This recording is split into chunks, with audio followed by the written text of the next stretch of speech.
ശേഷം ഒന്ന് തനിച്ചൊരു യാത്ര, അത് റൂവിയിലേക്ക് മാത്രമല്ല വേറൊരു സ്ഥലം വരെ പോയതാണ്. പക്ഷേ റൂവിയിൽ ഇറങ്ങേണ്ട ഒരു ആവശ്യം ഉണ്ടായിരുന്നു.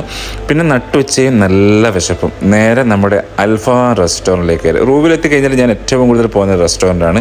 ഇവിടുത്തെ പ്രത്യേകത അറിയാം. അപ്പം അന്ന് ഞാൻ വാങ്ങിച്ചത് നല്ല സ്പെഷ്യലായിട്ടുള്ള നല്ല അടിപൊളി ബീഫ് ബിരിയാണിയാണ്. അവിടുത്തെ ബിരിയാണിയെ കുറിച്ച് പറയേണ്ട ഒരു ആവശ്യമില്ല, എല്ലാവർക്കും അറിയാം. ബിരിയാണി മാത്രമല്ല, എല്ലാത്തരം ഐറ്റംസും ചെറുകടികളടക്കം ഞാൻ ഏറ്റവും കൂടുതൽ ഫേവറേറ്റായിട്ട് തോന്നിയ ഒരു സ്പോട്ട് എൻ്റെ റൂവിയിൽ അൽഫവാനാണ്. അത് അന്നും ഇന്നും എന്നും. വിശപ്പ് കൊണ്ടേ ഒന്നും നോക്കിയില്ല, അത്രയും നല്ല സ്മെല്ലും ടേസ്റ്റും ഉള്ള നല്ല അടിപൊളി ബിരിയാണി. നമ്മുടെ ആ ഒരു ചമ്മന്തി ഇല്ലേ, ഒരു രക്ഷയില്ല, സൂപ്പർ. അതിനോട് പപ്പടവും ഈ ബീഫിൻ്റെ ചെറിയ കഷ്ണങ്ങളൊക്കെ എടുത്ത് വെച്ചിട്ട് ഒരു കഴിക്കലുണ്ടല്ലോ, ഒരു സ്പെഷ്യലാണ്.